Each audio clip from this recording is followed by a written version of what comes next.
Pues bien, hoy día vamos a revisar los primeros 3 capítulos de Fuego y Sangre de George R.R. Martin. ¿Por qué los 3 primeros? Pues se enfocan en el primer rey de la dinastía Targaryen, Aegon el Primero.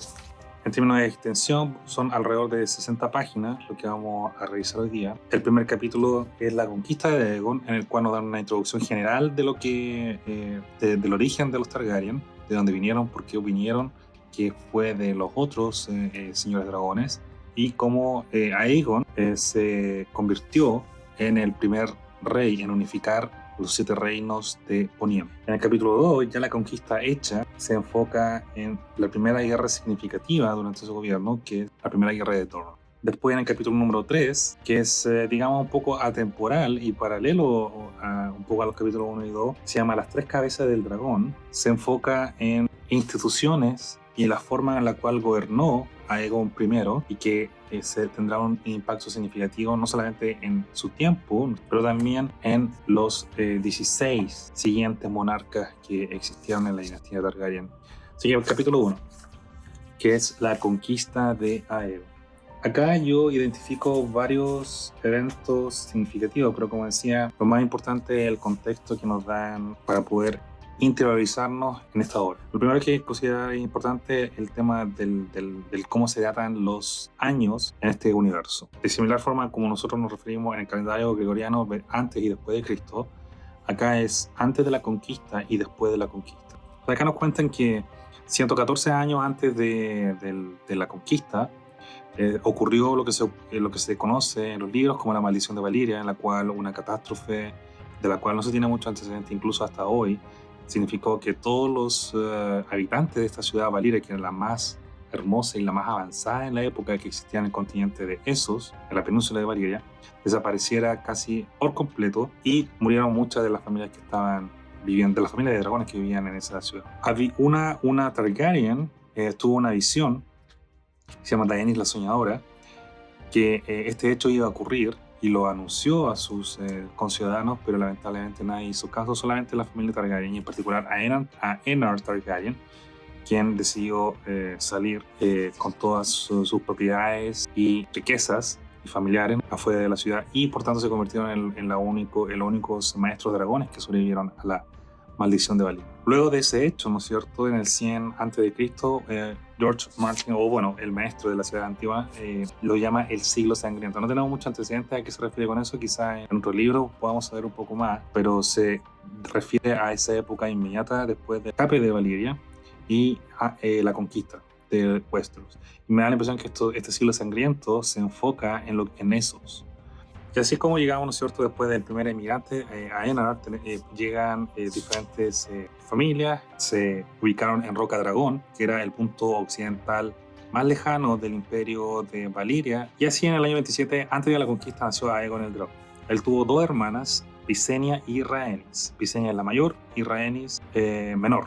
Bajo la tradición Targaryen, era muy común que se casasen entre hermanos, hermanas, tíos, tías, sobrinas, sobrinos, por una ideología de que se debiera preservar la sangre del dragón. Después tenemos que, este dato también lo encuentro interesante, que existieron 5 dragones que volaron desde Valyria y que se asentaron en Poniente junto con Aenar Targaryen. Y de esos 5, solamente uno sobrevivió a los tiempos de Aegon el Conquistador y que sería su dragón principal. Estamos hablando de Valerion, el terror negro. Visenya y Rhaenys tenían otros dragones, Vhagar y Meraxes. Vhagar era para Visenya y Meraxes era para Rhaenys. El tercer punto significativo tiene que ver con los 7 reinos. Primero tenemos el norte, liderado por los Stark. Después en el sur tenemos Dorne. Después tenemos las tierras del oeste, donde están los Lannister. Después en el cuarto reino, que es el del dominio, por la gente de Alto Jardín. Después tenemos el quinto reinado, que es el Valle. Y después tenemos el sexto, que es Bastión de Tormentas, donde está Argilac, el arrogante. Y después tenemos el séptimo reino, que es el reino de las islas y los ríos, en donde se encuentra Harren el Negro, que era el más temido de todos estos 7 reyes que se encontraban en Poniente. Y de hecho, como mencionaba, Argilac, el arrogante, que era de este Bastión de Tormentas, que estaba al sur de Roca Dragón, encontraba que Harren podía ser una amenaza para su dominio y intentó hacer una alianza cuando ya Aegon era el regente de Rocadragón y ya mostraba ciertas intenciones de tener un poco más de influencia en Poniente. Entonces, Argilac fue a visitar y le propuso que se casara con su hija. Él lo negó porque ya estaba casado con sus dos hermanos. Hizo una contrapropuesta para casarse con uno de sus aliados principales, y así es como Argilac rechazó esa oferta de una forma brutal, devolviéndole las manos del mensajero que había enviado a Aegon. Y este es el punto de partida a través del cual Aegon comienza o se decide empezar a conquistar. Envía una bandada de cuervos, que es el sistema de comunicación de esa época, y dice que a partir de ese día únicamente habrá un solo rey en Poniente. Aquellos que se posternaran ante Aegon de la casa Targaryen conservarían sus tierras y títulos. Los que se alzaran en armas contra él resultarían derrocados, humillados y aniquilados. Y así comenzaba una seguidilla de páginas en donde vamos viendo batalla tras batalla cómo Aegon y sus aliados van conquistando de diferentes estilos los 7 reinos de Poniente. O pausa importante también tiene que ver con Visenya y Rhaenys. Visenya era la hermana mayor, tenía un espíritu más bien guerrero, tenía una espada que se llamaba Hermana Oscura, y que era también un rol significativo a lo largo de la historia. Después teníamos Rhaenys, la hermana menor, que era la hermana más cercana a los temas de las artes, era más alegre, no tenía para nada un espíritu guerrero, pero siempre acompañaba a Aegon en sus luchas, y aparentemente era la que él amaba más. Y Aegon tenía, bueno, junto con su dragón Valerion, también tenía una espada que se llamaba Fuego Oscuro. Y su amigo más cercano era Orys Baratheon, que fue el fundador de la Casa Baratheon. Tan cercana era su relación con Orys Baratheon que se convirtió en la primera mano del rey, un hecho relevante, ¿no es cierto?, en la institución. Acá tenemos una imagen de Aegon con sus 2 hermanas sentados en el trono de hierro, que al final de este capítulo lo presentan, que se construye a partir de la espada de los conquistados. La primera batalla significativa es la que se tuvo con Harren el Negro. Harren el Negro vivía en Harrenhal, y en su lugar había un gigantesco castillo. Este castillo era de proporciones gigantescas, probablemente el más grande que existía en Poniente en esa época, y Aegon quemó a cada uno de los que estaban en ese castillo. No podía contener la furia del dragón. Después vemos la siguiente batalla, que se llamó la de la última tormenta, que es con Argilac, escuchando los rumores de cómo había muerto Harren. Decide pelear en campo abierto con Orys Baratheon en una batalla de espada, cuerpo a cuerpo, como la que vemos acá. Este es Argilac, el arrogante, y este es Orys Baratheon. Allá en el fondo tenemos los dragones. Él murió, digamos, de una forma honorable. Orys Baratheon se casó con la hija del caído rey y se convirtió en el nuevo rey de Bastión de Tormentas. Ahí va el segundo reino. Después, la tercera batalla importante involucra a 2 reinos, que uno es el rey del dominio y el del rey de la roca. En uno estaba el Gardener y en el otro estaban los Lannister. Habían recaudado un ejército de 55.000 hombres. Era significativamente más grande que el de Aegon, pero el poderío del dragón era tan grande que Aegon con Rhaenys y Visenya sobrevolaron sobre el campo de batalla y quemaron a la gran mayoría de los enemigos. La batalla se conocería como el Campo de Fuego. De esa forma se anexaron estos 2 reinos. Después tenemos una serie de batallas que fueron más bien sumisiones pacíficas, por ejemplo, Alto Jardín. Después tenemos el norte, donde el rey del norte de ese tiempo, que era Torrent Stark, observó, negoció y al final decidió declarar a Aegon como el soberano, y a Aegon lo convirtió en el guardián del norte, ya no un rey. Desde aquel día hasta la fecha, Torrent Stark se conoce como el rey que se arrodilló. Después de ese hecho, Aegon se dirige a Antigua, que es la capital de la región. Visenya y Rhaenys se van hacia otra localidad, uno que es el Valle de Arryn, y después la más joven Rhaenys se va a los desiertos de Dorne, hacia el sur. El encuentro de Visenya con la reina del Valle fue más bien pacífica, pero lo más interesante es lo que pasa con Rhaenys, donde ella se encuentra con esta mujer, que era la princesa de Dorne, quien de forma bastante firme dijo: no lucharé contra vos. Se llamaba princesa Meria. No, ni me postraré. Dorne no tiene rey, decídselo a vuestro hermano. Eso haré, contestó Rhaenys, pero volveremos, princesa, y la próxima vez traeremos fuego y sangre. Ese es vuestro lema, dijo la princesa Meria. El nuestro es: nunca doblegado, nunca roto. Estas frases fueron significativas porque demostrarían el carácter de la gente de Dorne, y también desembocaría las 2 guerras de Dorne que veríamos en los capítulos posteriores. Por su parte, Aegon, que ya se había dirigido a Antigua, Ahí se encontró con el septo estrellado, que era una especie de papa, la más altísima. La gente parecía también que lo recibía con bastante vítores, con fervor positivo. Este papa lo coronó oficialmente como Aegon de la casa Targaryen, el primero de su nombre, rey de los Ándalos, los Rhoynar y los primeros hombres, señor de los 7 reinos y protector del reino. Y así es como, también como Aegon decía, este hecho lo convierte a él de forma oficial en el rey de los 7 reyes.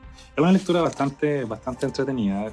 Obviamente tiene una mirada más bien general de cada una de las cosas que ocurrían, pero es entretenido ver cómo va, cómo en cada una de esas batallas vamos aprendiendo un poco más de los caracteres, de los personajes.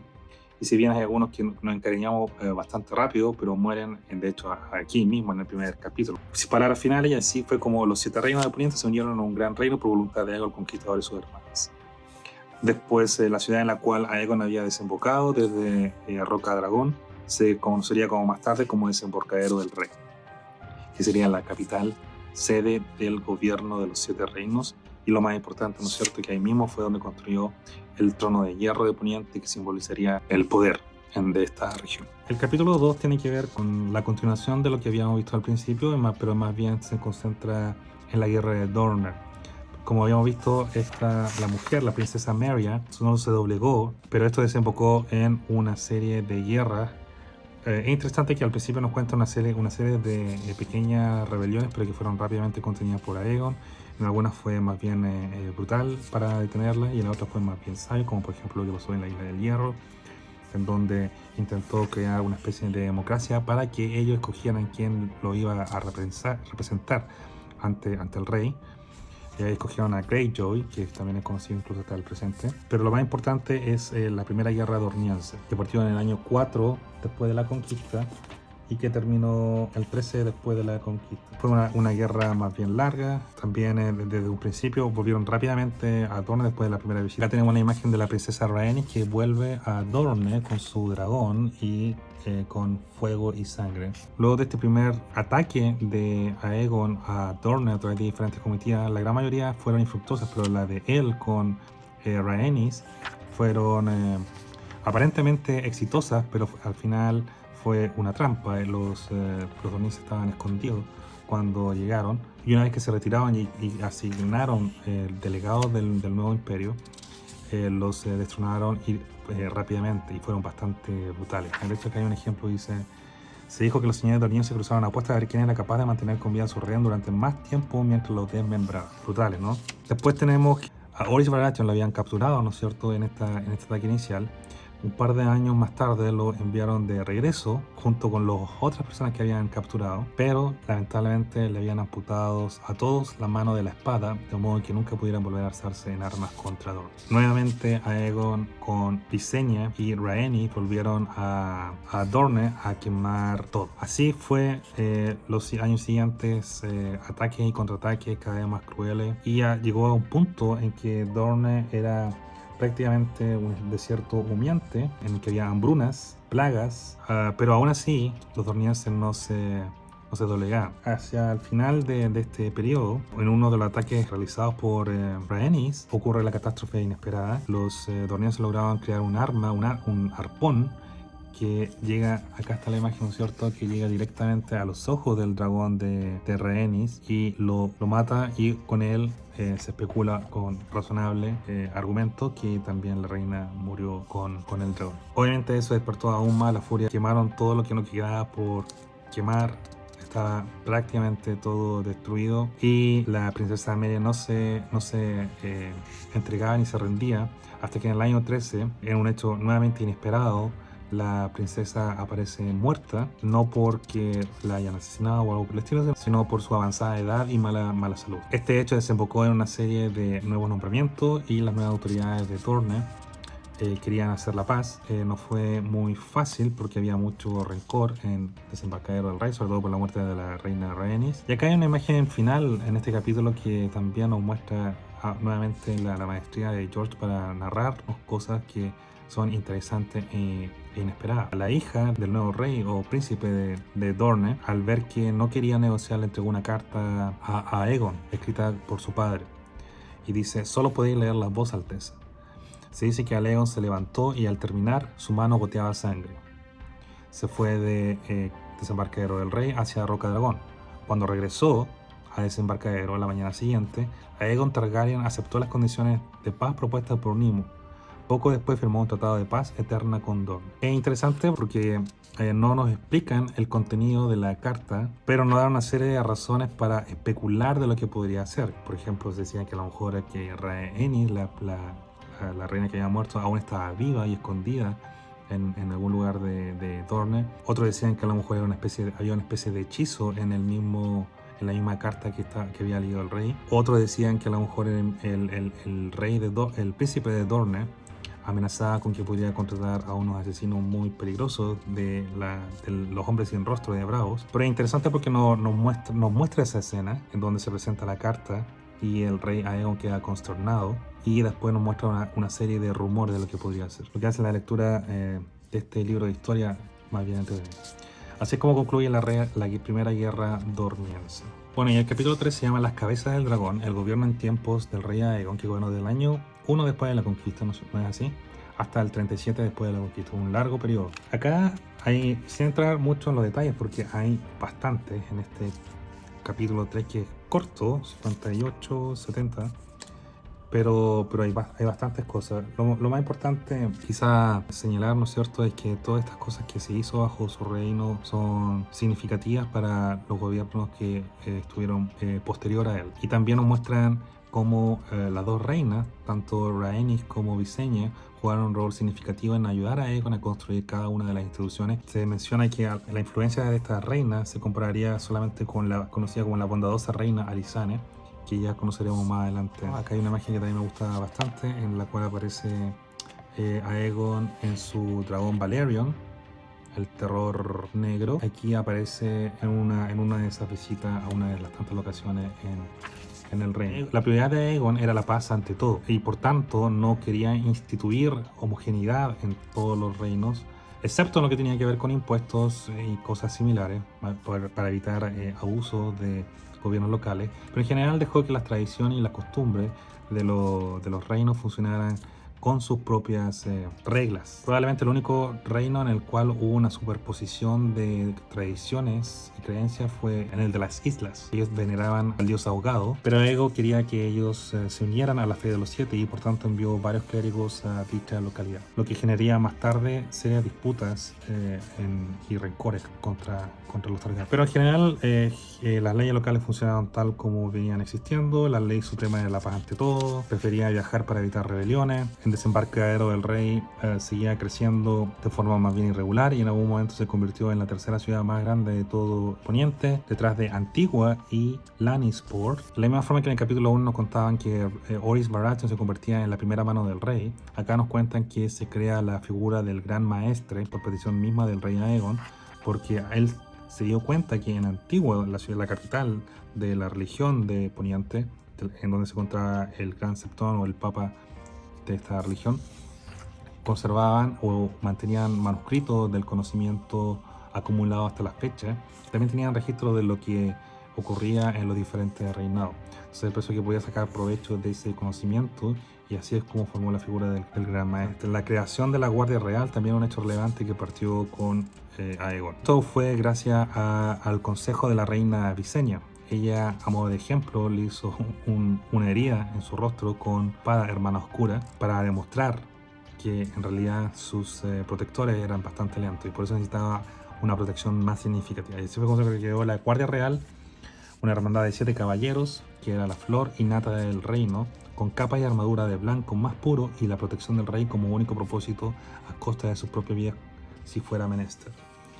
La Guardia Real es sinónimo de honor hasta nuestro día. Ella misma se encargó de reunir y de registrar y seleccionar a los primeros 7 miembros de esta Guardia Real. Pues bien, esos son los primeros 3 capítulos. Me gustó bastante. El capítulo que más me costó fue probablemente el primero, que era en el cual nos contaba el origen de estos Targaryen, y de Aegon específicamente con sus 2 hermanas. Y también hay tantos reinos que se van nombrando, que obviamente cuando es primera vez, cuesta, pero después ya, después de una pequeña research, como decía, ya es mucho más fácil entender qué es lo que ocurría en cada uno. Pero el capítulo 1 me pareció bastante bien estructurado en términos de cómo paso a paso iba enfrentando a cada uno de los 7 reinos y los iba unificando. Después esto, un caso especial para el de Dorne, que le generó una guerra bastante larga y dolorosa que costó la vida de una de las reinas. Y finalmente, en el capítulo número 3, tenemos muchos ejemplos con la creación de instituciones a manos del rey, que serían significativas y son características, ¿no es cierto?, de la forma en la cual se gobierna en el tiempo presente en este universo creado por George Martin, como la Guardia Real, como la creación de la figura del Gran Maestre, de la Gran Mano, y por cierto también taxaciones o impuestos y la forma en la cual se regulaban una especie de gobierno federado, por decirlo, ¿no? Así que bien, entretenido. Y lo que viene ahora es lo que pasa en la siguiente generación, que es bastante polémica. Vamos a por ello.